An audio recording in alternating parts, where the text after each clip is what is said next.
But let me clarify a number of issues, especially for the benefit of Nigerians and our stakeholders. There have been a kind of campaign by some quick fix contractors and some elements, within, who do not wish us well, who want us to continue with the old order. But we can't continue to do the same thing over and over and expect a different result. The truth is that our roads are not good. The truth is that the past government earmarked a number of roads which Mr. President inherited. Close to, it's about 18,897 kilometers of road, totaling 14 trillions. And by the mechanism of funding, by the ingenuity of our President Bola Ahmed Tinubu, we are sure of funding of about 5.1 trillion, then leaving 6 trillion gaps. And this 6 trillion funding gap is as at May 29th, 2023. And so if we go by the level of augmentation and price increases, which is one of the basis of our fight, if there is anything like fight, is that we don't have this 6 trillion to complete this project based on what we inherited. And if we allow the escalation, both in terms of scope and in terms of variation on price, then we are very sure that we will not be able to complete even 20% of the present route going on. And I want to thank Mr. President very highly. He's a man that is committed to change things in this country. Any other president would have come and said, oh, let me start my own projects. But no, he has not started any new project. He's committed to the completion of this 18,897 kilometers of road. And I want to thank him. It shows that governance is continuity, and it shows that it's all about the welfare of the people. And so where we are now is a fight that if you want to do asphalt work, nobody has told contractors not to do asphalt work. But there are conditions. Nigerians are witnesses to the failure of asphalt, especially in the north central part of this country and the entire southern part of this country. And the reason is not far-fetched. We have a lot of rainfall in these locations. We have very high underground water. And so asphalt definitely is a big problem. But if you insist you want to do asphalt, not a problem. But the conditions are that you will guarantee Nigerians that when you finish this asphalt road job, which you are very sure of, it will not fail within at least 15 years. The design shelf life is 20 years, but assure us in writing from a reputable insurance company and from your own company that this road will not fail within 15 years. We are witnesses to see all the roads constructed from Warri to Bayelsa to Port Harcourt, East-West Road. They have completely failed. They are constructed on asphalt. Sometimes they construct this road below the floodplain. And so that is number one. Number two, when I came on board as minister, the cost of bitumen was 576,000 per ton. Today, the cost of bitumen, the same bitumen, within 6 weeks, is 1 million per ton. And for you to increase any project, it has to go to the Bureau of Public Procurement, and it has to also come to FEC, Federal Executive Council. And so with this kind of mechanism on the volatility of the international oil market, which has the consequences on the asphalt, because it's a byproduct of refinery, and also the dollar pressure, the pressure on the naira, we are saying, if you are doing asphalt, please let us have a contract so that you will not vary the contract beyond 5%, which is what is allowed in the contract. So, and you are not going to import adulterated bitumen. Why is it that when you bring bitumen here, you are putting modifier, enhancer, this and that? The question is, in overseas, do they put all these things? So why would you allow adulterated bitumen and then you come here, you say you are putting modifier, And we are witnesses that in the 50s, the road constructed on asphalt in the 50s were much more durable than what we witness today. So this is all that we are saying. We are not saying people should not, construct roads on asphalt. But if Nigerians are saying they should not have value for their money, the road should be continue to be constructed every year, the same road, then it's very unfortunate. And that is what my ministry is fighting. And we are ready and very courageous to defend this. Our land that is gang up by contractors, but there is no going back. And Mr. President is backing this position. We are offering alternative. And what is the alternative? The alternative is what High Tech is doing in Lagos with Dangote. The alternative is for you to go to Apapa Oshodi Expressway and see what they are doing on concrete. Every day you have over 500 static loads from the wharf loaded on that road. You will not see any crack.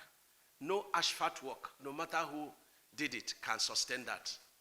And so we are saying that concrete is very friendly with water. And so we want you, contractor, to have an alternative. There is a catalyst in the use of concrete pavement. It will create jobs for our people. Everything about the construction is local. 10 manufacturers of cement have indicated interest to build cement factories. That is good for economy. It will reduce pressure on the naira. The road is going to be much more durable, and some people say it's more expensive. It's not more expensive. Some people put even 3 binders on their road construction, and yet the roads will fail. So this is the alternative we are offering, and it's not by force. And clause 51 of the general conditions of contract, which form part of the contract we sign with the contractors, allows us to do this. And that clause says that the employer,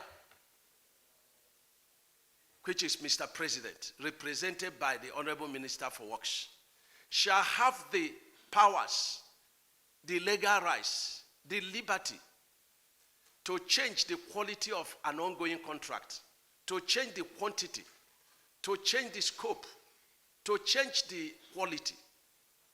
And this is what we are leveraging on to do. And I want Nigerians to support that our roads should be constructed on concrete. And of course, it's going to bring a lot of our local contractors to come and compete and create jobs and reduce capital flight. There is no amount of gang up within and outside that is going to change this. So far, we are fighting for the interests of the people, backed by God and approved by Mr. President. There is no going back. I need the support of Nigerians on this renewed hope on our road sector. If you go from here to Lokoja, to Benin, to Warri, there are no roads. You see queues by tanker drivers. I got a warning letter from Nupeng threatening to down, their services if the roads in Warri, Benin, Port Harcourt are not fixed. We have directed the contractors to go and start meaningful work.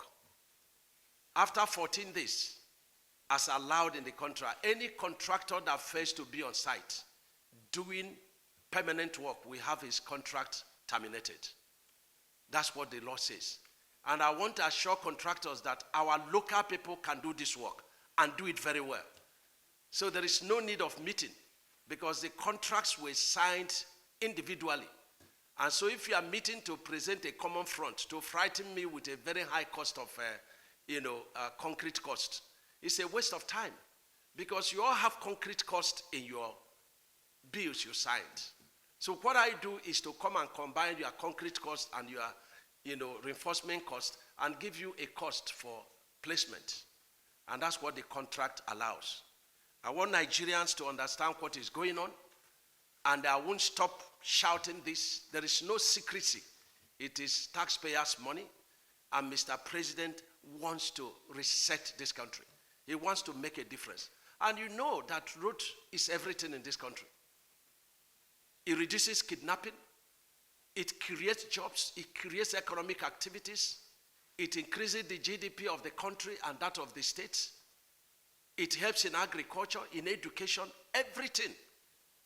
If you cannot interact, then there is no growth. And so this is very important. And we are going to do everything to get this done. And let me also announce to Nigerians that Mr. President is a listening president.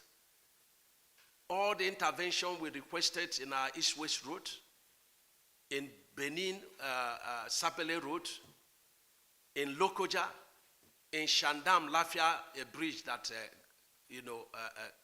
got broken, in the two bridges in Enugu that got broken, in Owerri on the Sha Road that got broken at 2 points, the Tom Mainland Bridge resurfacing, and the underdeck work. I can't finish all. They have all been approved by Mr. President.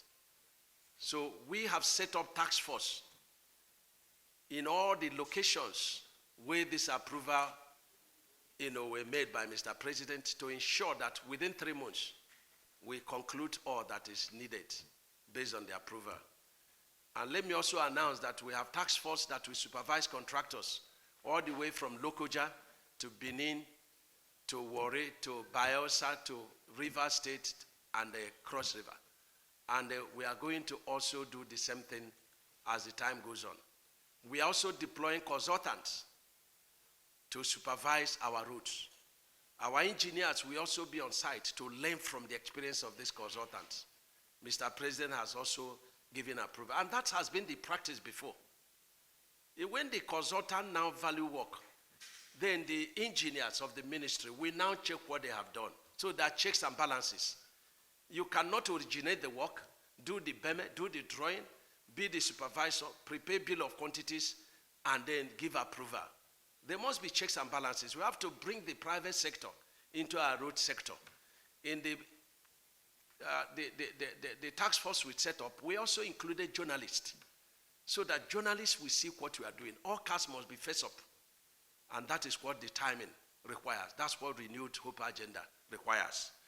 These are all that I discussed with Mr. President, and I got approvals. And I need to also warn contractors. There are some contractors that have 20 jobs, and they have 2 equipment on site. It can no longer be the same. We have minimum requirement of equipment on site for a particular work. And if you don't have it, you will leave the site. Nobody can hold this country to ransom. Nobody. Our local contractors are advised to wake up. I did it in Ebonyi State. Every civil servant became an engineer. Our stakeholders became an engineer. We can do it again and again and again. But we welcome our expatriate contractors. We want them to respect us, to respect our culture. Because what is being done here cannot be done outside this country. They have to respect us. They have to respect the culture of this country. They have to respect the laws of the country. Many of the contractors that NMPC paid have not gone to site. Some got 33 billion. They have not been to site. And I want the stakeholders to know that it's about our country. It's about our children. And this is very important. I want them to buy into this position. A lot of them are already in support of what Mr. President is doing in the direction of our road sector. So this is what I discussed with Mr. President, and I'm very happy that I got all my approvals. No, if you have Kodin that are also fighting me, who are also benefiting from the system, and that is the greatest problem we have. And they are just pretending. And I will flush those elements out and send them to ICPC to handle them, because nobody can hold this country to ransom. So I'm giving them the last chance to conform to what will help Mr. President to reset the country. So this is the distance. And then we are also leveraging on the contracts we signed. It's 14 days we are going to give notice. I've had more than 10 different meetings with contractors where we discuss this. We developed the design. We even developed the cost of doing concrete from the first principle. How much is cement? And the cement factories, the Dangote, the Bua, they have agreed to give special discount to our contractors who are going to engage on concrete road pavement. And many contractors are already doing it. Not all the contractors are in this gang up.